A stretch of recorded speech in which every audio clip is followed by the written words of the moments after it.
ମାନଙ୍କର କରୁଣ ଚିତ୍କାର, ସ୍ୱାମୀହରା ରମଣୀ ମାନଙ୍କର ଆର୍ତ୍ତନାଦ, ପୁତ୍ର ଭ୍ରାତା ବନ୍ଧୁ ଆତ୍ମୀୟ ସ୍ୱଜନ ମାନଙ୍କର ରକ୍ତରଞ୍ଜିତ ମାଟି ଉପରେ ପାଦ ପକାଇ ଚାଲିଛନ୍ତି ବିଭୀଷଣ। ନିଜ ଜନ୍ମଭୂମି ଲଙ୍କାରୁ ବହିଷ୍କୃତ ହେବାର ଦୀର୍ଘ ଦିନ ପରେ ପ୍ରଥମ ଥର ପାଇଁ ଆଜି ସେ ଅନ୍ଧାର ପଥରେ ଏକାକୀ ପ୍ରଜାମାନଙ୍କ ଦୁଃଖରେ ଭାଗି ହେବା ପାଇଁ ଚାଲିଛନ୍ତି। ମନ ତଳେ ବହୁ ଦିନରୁ ଚାପି ରଖିଥିବା ସମସ୍ତ ରୁଣ୍ଡୀଭୂତ ଆବେଗ, ଦୁଃଖ, ଶୋକ ଆଜି ପ୍ରାଣତନ୍ତ୍ରରେ ଆଘାତ କରୁଛି। ସେଦିନ ପୁତ୍ର ତରଣୀ ସେନର ମୃତ୍ୟୁ ନିଜ ଆଖିରେ ଦେଖିଲେ।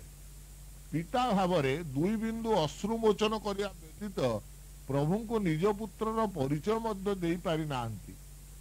ତାଙ୍କରି ପରାମର୍ଶ କ୍ରମେ ଦିଗ୍ବିଜୟୀ ବୀର ପୁତ୍ର ଇନ୍ଦ୍ରଜିତ ନିଧନ ହେଲା। ଭ୍ରାତା କୁମ୍ଭକର୍ଣ୍ଣଙ୍କର ସ୍କନ୍ଦଚ୍ୟୁତ ମସ୍ତକ ଧୂଳି ଧୂସରିତ ହେଲା। ସର୍ବୋପରି ବିଶାଳ ଯୁଦ୍ଧ କ୍ଷେତ୍ରରେ ଶୋଇଗଲେ ସେଦିନ ତ୍ରିଭୁବନ ଖ୍ୟାତ ବୀରପୁଙ୍ଗବ ଜ୍ୟେଷ୍ଠ ଭ୍ରାତା ରାବଣ। ସେଦିନ ତାଙ୍କରି ଆଖି ଆଗରେ ସବୁଦିନ ପାଇଁ ଶୋଇ ଯାଇଥିଲା ବିଶ୍ୱର ଏକ ଅନୁପମ ପୌରୁଷ, ଅଖଣ୍ଡ କୁଶଳୀ ବ୍ୟକ୍ତିତ୍ୱ, ଏକ ମହାନ ନୀତିଜ୍ଞ ପାଣ୍ଡିତ୍ୟ। ଅଦୂରରେ ମଣିମୁକ୍ତା ଖଚିତ ଦିଗ୍ବିଜୟୀ ମୁକୁଟ ଭୁଲୁଣ୍ଠିତ ହେଲା। ଯେଉଁ ମୁକୁଟ ସନ୍ଦର୍ଶନରେ ଦେବଗଣଙ୍କର ସୃଷ୍ଟି ହେଉଥିଲା ହୃତ୍କମ୍ପ, ସେହି ମୁକୁଟ ଧୂସର ଧୂଳିରେ ଖଣ୍ଡ ବିଖଣ୍ଡିତ ହୋଇ ଇତସ୍ତତ ବିକ୍ଷିପ୍ତ ହୋଇ ପଡି ରହିଲା। ସେଦିନ ଦୀର୍ଘ ଦିନର ପ୍ରଜ୍ୱଳିତ ଅଗ୍ନିଶିଖା ସବୁଦିନ ପାଇଁ ନିର୍ବାପିତ ହୋଇଗଲା। ଏକ ନିର୍ଭୀକ ବ୍ୟକ୍ତିତ୍ୱର ଇତିହାସ ସମାପ୍ତ ହେଲା। ଏକ ମହାନ ଶକ୍ତି ଉତ୍ସର ପରିସମାପ୍ତି ଘଟିଲା। ପ୍ରଳୟର ଘନ ଅନ୍ଧକାର ମଧ୍ୟରେ ବିଲୁପ୍ତ ହେଲା ଏକ ମହାଜୀବନର ସୂର୍ଯ୍ୟ। ଏ ସମସ୍ତ ସେଦିନ ସେ ନିର୍ବିଘ୍ନରେ ସହ୍ୟ କରିଥିଲେ, କେବଳ ଧର୍ମର ସ୍ଥାପନ ଲାଗି, ଅଧର୍ମର ବିନାଶ ଲାଗି। କିନ୍ତୁ ଆଜି ସେ ନିଜ ପାଖରେ ହାରି ଯାଇଛନ୍ତି। ବାରମ୍ବାର ଗୋଟିଏ ପ୍ରଶ୍ନ ପ୍ରାଣତନ୍ତ୍ରୀକୁ ଆଘାତ କରି ଚାଲିଛି। ଏସବୁ ଅଘଟନ ପାଇଁ ସେ କଣ ଏକା ଦାୟୀ? ସେ କଣ ନିଜର ସ୍ୱାର୍ଥ ପାଇଁ, ଲଙ୍କାର ରାଜତ୍ୱ ପାଇଁ ସ୍ୱର୍ଣ୍ଣ ଲଙ୍କାକୁ ଶ୍ମଶାନରେ ପରିଣତ କରି ନିଜ ବଂଶ ଧ୍ୱଂସ କଲେ? ନିଜ ପ୍ରିୟ ପୁତ୍ରକୁ ବଳିଦେଲେ? ନା ନା, ବିଶ୍ୱ ଯାହା କହୁନା କାହିଁକି, ପ୍ରଜାମାନେ ଯାହା ଭାବନ୍ତୁ ନା କାହିଁକି, ସେ କିନ୍ତୁ ନିର୍ଦ୍ଦୋଷ। ସେ ଯଦି ଜନ୍ମଭୂମିରୁ ବହିଷ୍କୃତ ହୋଇ ପ୍ରଭୁ ଶ୍ରୀରାମଚନ୍ଦ୍ରଙ୍କର ଶରଣାପନ୍ନ ହୋଇ ନଥାନ୍ତେ, କେତେକ ଗୁପ୍ତ ତଥ୍ୟ ଅବଗତ କରାଇ ନଥାନ୍ତେ, ତେବେ କଣ ପ୍ରଭୁ ଶ୍ରୀରାମ ହାରି ଯାଇଥାନ୍ତେ? ଅତ୍ୟାଚାରୀ ବିଶ୍ୱ ଉତ୍ପୀଡ଼କ ରାବଣ ସେହିପରି ଅଜୟ ହୋଇ ରହିଯାଇଥାନ୍ତା? ମାତା ଜାନକୀ ଉଦ୍ଧାର ପାଇନଥାନ୍ତେ? ପାପ ଓ ଅନ୍ୟାୟର ଜୟ ହୋଇଥାନ୍ତା? ଯଦି ସେ ବି ରାବଣର ଅନ୍ୟାୟକୁ ସମର୍ଥନ କରି ନୀରବ ରହିଥାନ୍ତେ, ତେବେ କଣ ଏ ଧ୍ୱଂସ ପରିହାର କରାଯାଇ ପାରିଥାନ୍ତା? ବରଂ ଏହା ଆହୁରି ଭୟଙ୍କର ରୂପ ଧାରଣ କରିଥାନ୍ତା।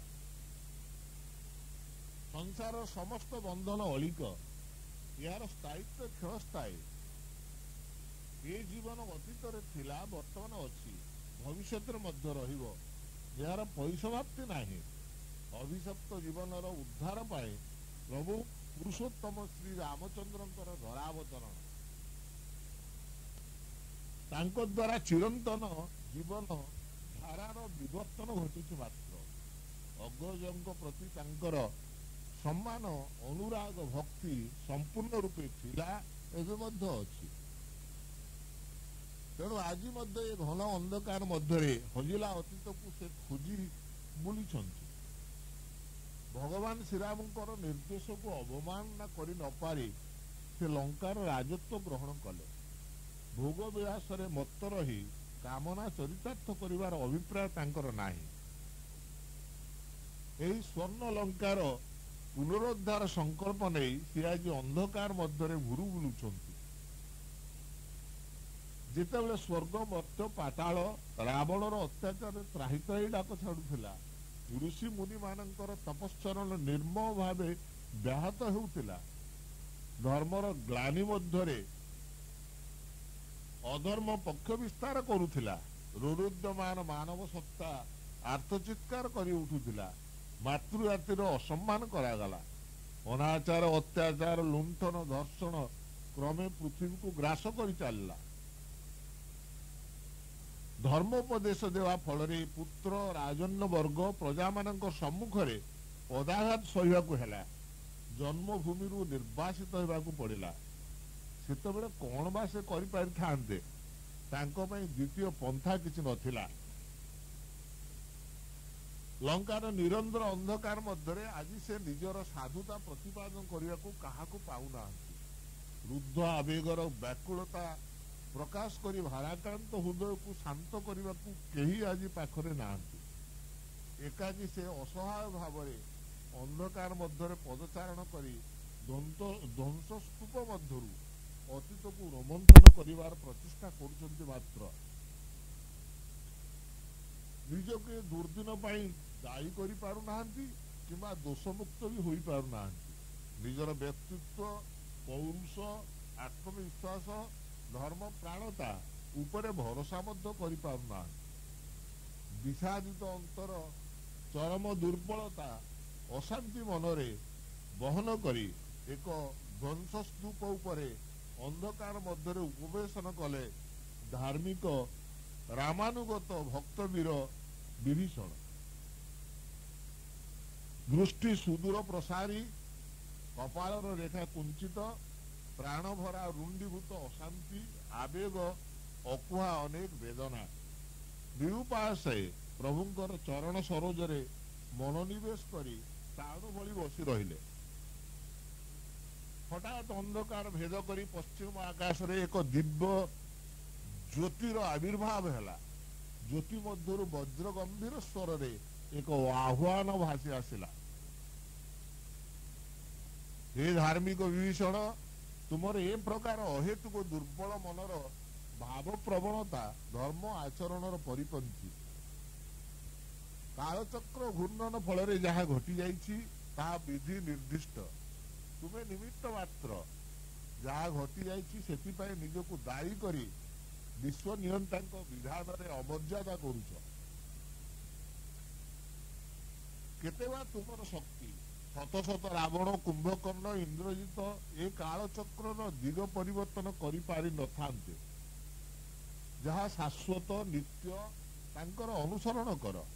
कर्म करिवार अधिकार तुमर अछि, किंतु फल रे नुहे। ये मोह त्याग कर। जहाँ घटी जाइछि सेतिपाई केही दायी नुहंती।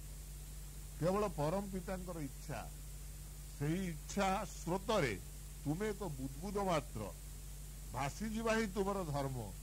अनुशोचना कर नाही, अनासक्त होई भासियाकु चेष्टा कर। यह शोक किंवा दुर्बलतार स्वभाव नुहे, बरंग आदर्श को अनुसरण करि चाल, शांति पाइब। पश्चिम दिगंतर सही आलोक पिंड को चाहि रही धार्मिक विभीषण आभूम प्रणाम निवेदन कले। प्राणर समस्त आवेग, अनुशोचना, रुंडीभूत कोहर परिसमाप्ति घटिला। क्रमे से शांत ही आसिले।